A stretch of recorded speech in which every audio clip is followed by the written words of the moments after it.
திறமையற்ற ஆட்சி நிர்வாகத்தால் ராமநாதபுரம் அருகே கடந்த 8 மாதங்களாக குடிப்பதற்கு கூட தண்ணீர் விலை கொடுத்து வாங்க வேண்டிய நிலைக்கு தள்ளப்பட்டுள்ளதாக பொதுமக்கள் குற்றம் சாட்டியுள்ளனர்.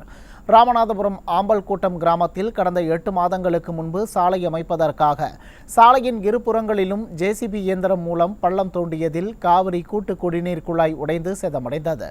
இதனால் இக்கிராம மக்கள் கடந்த 8 மாதங்களாக குடிநீர் இன்றி தவிக்கின்றனர். இதன் காரணமாக தனியார் நிறுவனத்தினரிடம் இருந்து ஒரு குடம் தண்ணீரை 12 ரூபாய் கொடுத்து வாங்கி பயன்படுத்தும் அவலநிலை ஏற்பட்டுள்ளது. மேலும் விடிய ஆட்சியில் எந்தவிதமான அடிப்படை வசதியும் செய்து கொடுக்காததால் பெரும் அவதிக்குள்ளாகி உள்ளதாகவும், இதே நிலை தொடர்ந்தால் வருகின்ற நாடாளுமன்ற தேர்தலை புறக்கணிக்கப் போவதாகவும் மக்கள் தெரிவித்தனர். எங்கள் ஊரில் 8 மாத காலமாக தண்ணியே வரல. ரோடு போகிறேன்ற காரணத்துக்காக பைப்பை ரிப்பேர் பண்ணிட்டாங்க. எத்தனை தடவை நாங்களும் அதிகாரிகிட்டே சொல்லி பார்த்தோம், எங்கள் பஞ்சாயத்துலேயும் சொல்லி பார்த்தோம். யாருமே சரியே செய்யலை. 8 மாதமாகவே நாங்கள் 12 ரூபாய்னு காசுக்கு தான் தண்ணி வாங்கி குடிக்கிறோம். அன்னன்னைக்கு வேலை பார்க்குறோம்.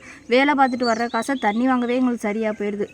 தண்ணியும் இல்லை, ஒன்றும் இல்லை, நாங்கள் பசும் இல்லை. எங்கள் ஊர் சும்மா காட்டுவாசி மாதிரி நாங்கள் இருக்கோம் சார்.